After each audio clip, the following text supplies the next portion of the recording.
dilitan ng hayag, gikan sa adlaw, dilitan ng tuman, sa kasing-kasing naglatay. Lisod ang molihok, kung bukton gigapos, sa mga pulong nga pait pa, sa amargoso. Ning sugot lang ko, kaya ron dili maglisod. Apan ang kalat ko, sa katinuod nagliko. Kayang tinuod nga pagbato mo sa o kinasing-kasing, dili mabalos sa kwarta o sa pagpamugos nga masuluboon.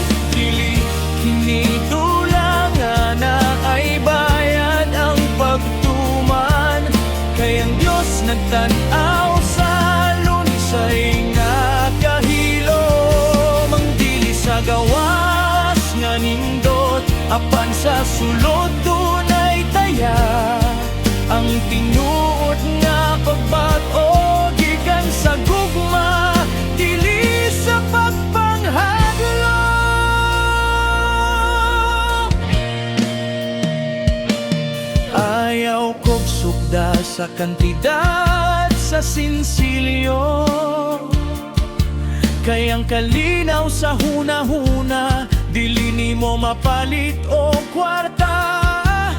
Unsaon man ang pag-usap kung ang rason kay gutom, inigbusog na sa tiyan, mubalik ra ang karaan nga dagtom. Ang paghinulsol dili transaksyon sa merkado, kini usa ka pagmata, gikan sa kasing-kasing nga seryoso.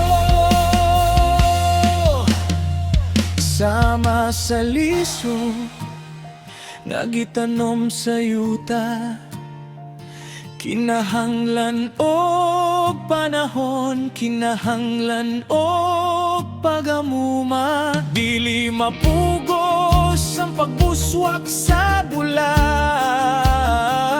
pinaagi sa pagbira sa iyang mga gihay nga mahulak. Kayang tinuod nga pagbag-o, usa o kinasing-kasing, dili mabalos sa kwarta o sa pagpamugos nga masulubuon. Dili kinidulangan na ay bayad ang pagtuman, kayang Diyos nagtanaw sa lunsay nga kahilom. Dili sa gawas nga nindot, apan sa sulod tunay taya. Ang tinuod nga pagbag-o, gikan sa gugma, dili sa pagpanghadlok. Busa ayaw ko pugsa, pasagdi ko nga makakita sa tinuod nga dala, sa kusa nga himaya. Dili tungod sa kwarta,